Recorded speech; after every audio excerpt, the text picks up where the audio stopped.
গতকাল আমরা জেনেছি গতকাল আমরা জেনেছি এই গল্পটি সম্বন্ধে, যেখানে আমরা দেখলাম যে অল অ্যাবাউট এ ডগ এই গল্পটি পুরোটাই একটি কুকুরকে নির্ভর করে রাইটার লিখেছেন।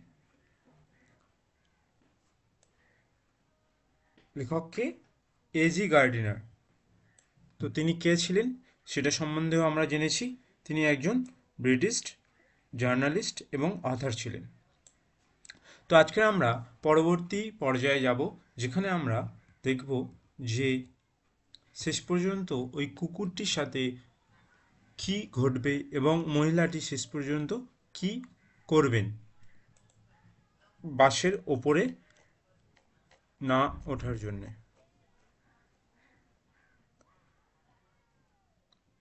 স্ক্রিনের ওপর লক্ষ্য করো।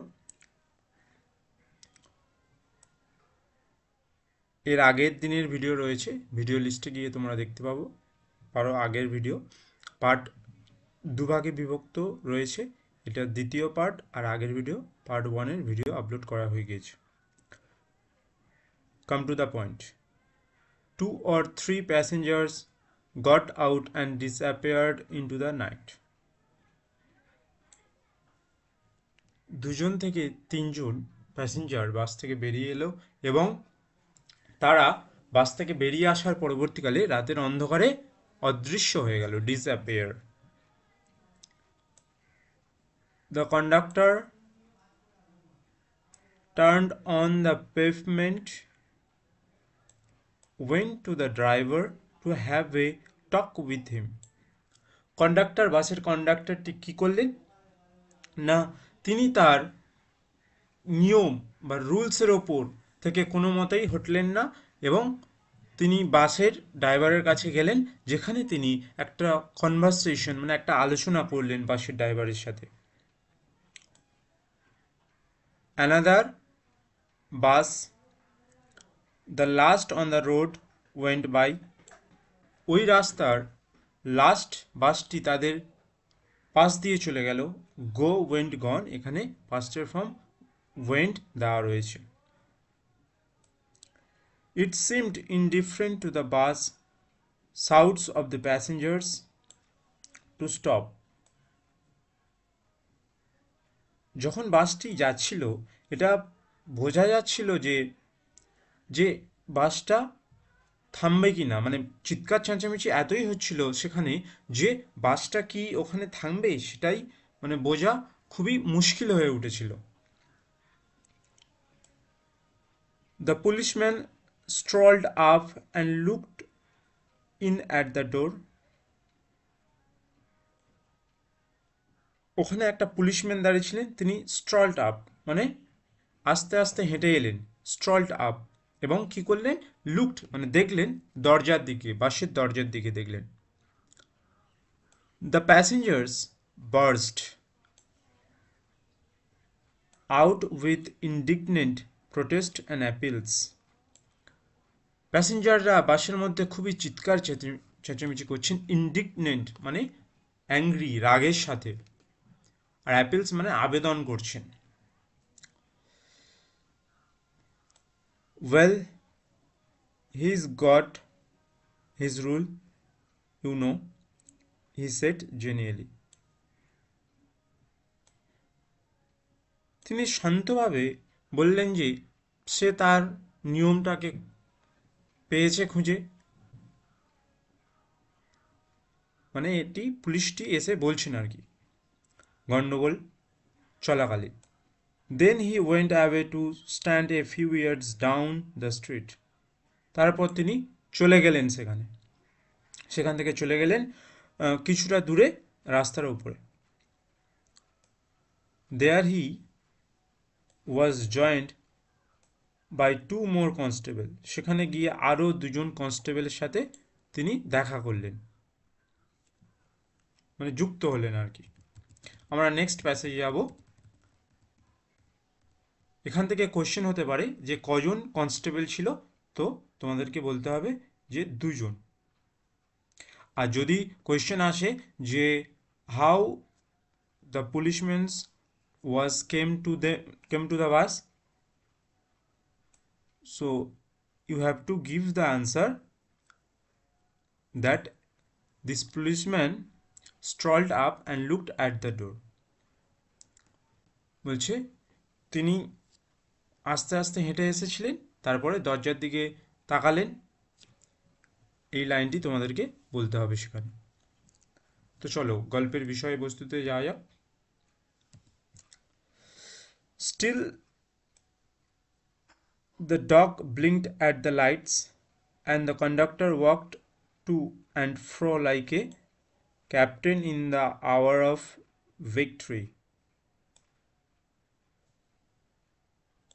বলছে কুকুরটা ব্লিঙ্কড করা মানে চোখের পাতা ফেলা, রাস্তার লাইটের দিকে চাইছে আর পিটপিট করে চাইছে। আর তারপরে দেখা যাচ্ছে এবং কন্ডাক্টর কী করছে, এমনভাবে হাঁটাহাঁটি করছে যেন সে একটা যুদ্ধ জয় করেছে। A woman passenger's voice rose above the gale, threatening the bus conductor. সমস্ত চিৎকার চেঁচামেচির মধ্যে থেকে একজন মহিলা রেগে গিয়ে খুব জোরে চিৎকার করতে লাগলেন এবং থ্রেট দিতে লাগলেন। কাকে? না কন্ডাক্টরকে, যেহেতু সে এই রকম ব্যবহার করছে প্যাসেঞ্জারদের সাথে।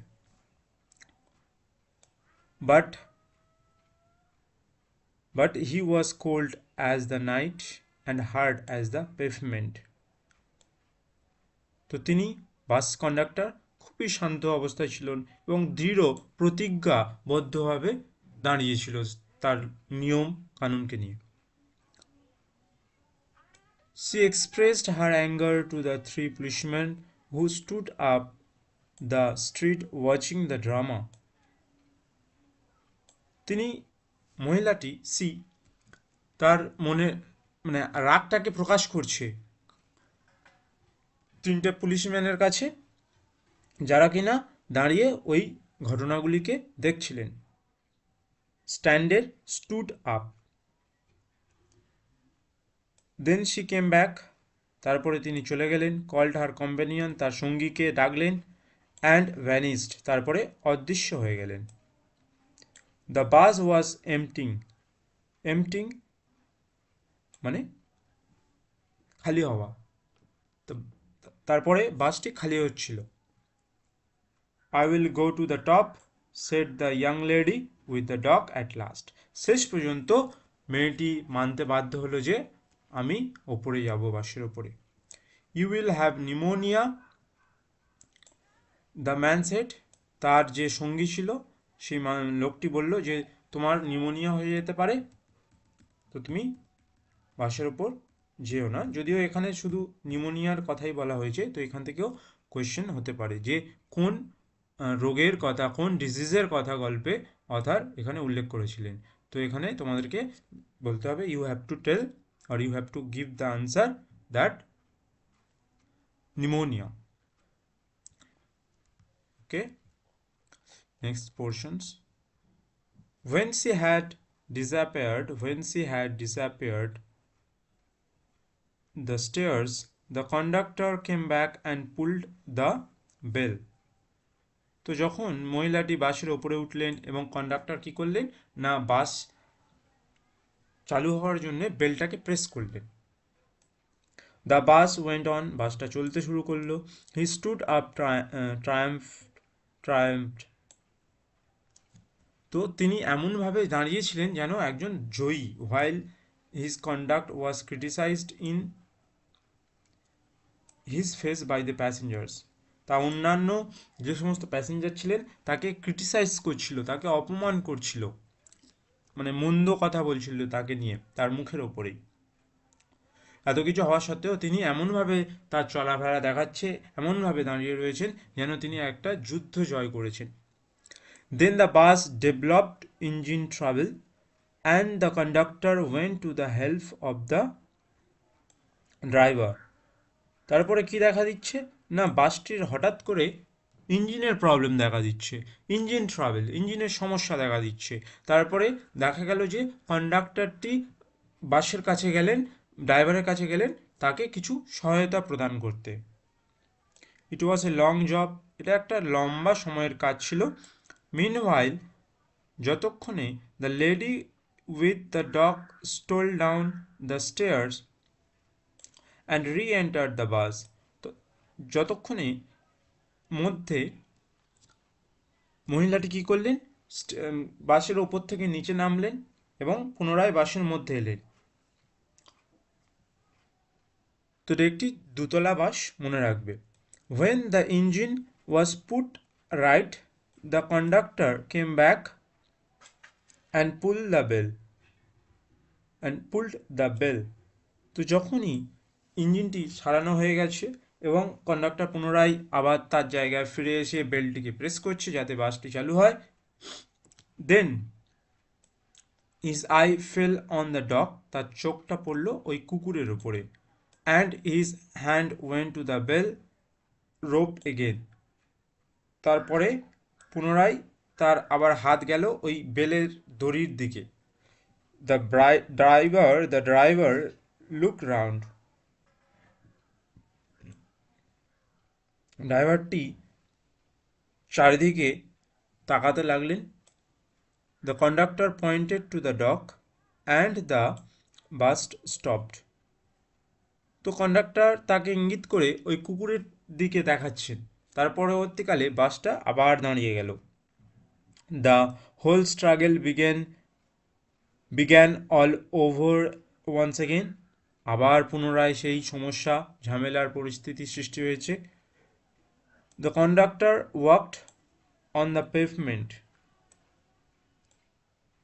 তো কন্ডাক্টর সেই তার নিয়ম শৃঙ্খলার ওপরেই আবদ্ধ রয়েছেন। তিনি তার কথা থেকে কিছুতেই সরছেন না যে তাকে বাসের ওপরে যেতেই হবে। The little dog blinked at the lights.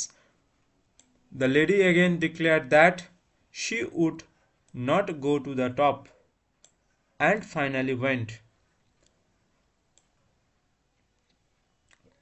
কুকুরটি রাস্তার লাইটের দিকে তাকাচ্ছে এবং অবশেষে কি হলো, যে পুনরায় মেয়েটি বলল যে আমি বাসের ওপরে যাব, আর সে ওপরে শেষ পর্যন্ত গেল। তো এই পর্যন্ত গল্পের আমরা আরও একটি প্যারাতে জানতে পারলাম। নেক্সট প্যারাতে চলো। The bus was soon MT, বাসটি খুবই তাড়াতাড়ি খালি হয়ে গেল। And I was the last passenger left behind, লেখক বলছেন আমি ছিলাম লাস্টের প্যাসেঞ্জার বাসের মধ্যে। I have got my rules, the conductor said to me. লেখককে কন্ডাক্টর বলছেন যে আমি আমার নিয়মটাকে খুঁজে পেয়েছি বা আমি মেনেছি, সেটারই কথা বলছেন। He got his own victory but felt that he would like to justify himself to somebody. সে এমনভাবেই আচরণ করছেন, লোকের সাথে ব্যবহার করছেন যেন সে একটা যুদ্ধকে জয় করেছে এবং সে যা করেছে ওটাই ঠিক, সেটি কাউকে একজনকে প্রকাশ করানোর চেষ্টা করছে, আর কি প্রকাশ করছে লোকের কাছে যে আমি যা করেছি সবই ঠিক। Rules set are necessary things, rules I set are necessary things. লেখক বলছেন এবার যে নিয়ম হচ্ছে খুবই গুরুত্বপূর্ণ জিনিস। Are necessary things, some are hard and fast rules like the rules of the road. বলছে কিছু রুলস হয় খুবই শক্ত এবং দ্রুতপূর্ণ, যার উপরে খুবই যে সমস্ত রুল খুবই তাড়াতাড়ি প্রকট হয়। Like the rules of the road, যেমন রাস্তার কিছু নিয়ম রয়েছে। Which can not be broken, বলছে যেগুলিকে ভাঙা যাবে না, যেগুলিকে অমান্য করা যাবে না। Without danger to life and limb, জীবনের কোনো ভয় বা ক্ষতিপূরণ ছাড়া। But some are only rules for you guidance, বলছে সেখানে আবার কিছু রুলসও রয়েছে, যেমন কিছু রুলস রয়েছে যেগুলি তোমাকে গাইড করবে, তোমাকে দিক নির্দেশ করবে। Like that rules about the dog, যেমন এই এই কুকুরটা। You can use your common sense here, বলছে তুমি এখানে কমন সেন্স ব্যবহার করতে পারো। They are mean to be observed in the spirit not in the letter, বলছে এগুলিকে অনুভব করতে হবে। স্পিরিট, বিবেক বিবেচনা বা যে মানুষের যে বুদ্ধি, সেগুলি দিয়ে অনুভব করতে হবে। Not in the letter, not মানে লিখিত নয়। For the comfort of the passenger, কাদের জন্যে? প্যাসেঞ্জারদের ভালো বা সুবিধার জন্যে। Comfort, you have kept the rule but broken its spirits, বলছে তুমি তোমার রুলকে ধরে রেখেছো কিন্তু এর স্পিরিট বা গুরুত্বটাকে তুমি হারিয়েছো। You should you should mind your rules with a little good will and good temper, বলছে তোমার রুল মানতে হবে, মনে করতে হবে কিসের সাথে? ভালো কাজের জন্যে এবং গুড টেম্পার, মানুষের বিবেক বিবেচনার মধ্য দিয়ে রুল যেন ভালো কাজে লাগে সেগুলিকে তোমাকে মনে করতে হবে। হি টুক ইট ভেরি ওয়েল, তিনি খুবই ভালোভাবে সমস্ত লেখক যে সমস্ত কথাগুলি বললেন নিয়ম সম্বন্ধে সেগুলি তিনি খুবই ভালোভাবে শুনলেন। And I got off the bus, he said good night quite amiably, তারপর লেখক কি বলছেন? আমি বাস থেকে নেমে গেলাম এবং তিনি গুড নাইট বন্ধুভাবাপন্নভাবে গুড নাইট বলে চলে গেল, গুড নাইট বললেন আর কি। তো লেখক শেষ পর্যন্ত বাস থেকে নেমে গেলেন এবং গল্পে অবিলম্বনে আমরা দেখতে পেলাম লেখক নিয়ম কানুন সম্বন্ধে কিছু বলার চেষ্টা করেছেন, যেখানে তিনি বলছেন যে নিয়ম থাকা খুবই ভালো, যেখানে কিনা মানুষের ভালো কাজে ব্যবহার হবে। এ সম্বন্ধে লেখক এই গল্পটিতে ওই কন্ডাক্টরটিকে বোঝানোর চেষ্টা করেছিলেন। তো আজকের পর্যন্ত এইটুকুই। যদি কোনো সমস্যা থেকে থাকে কমেন্ট সেকশনে অবশ্যই জানাবেন।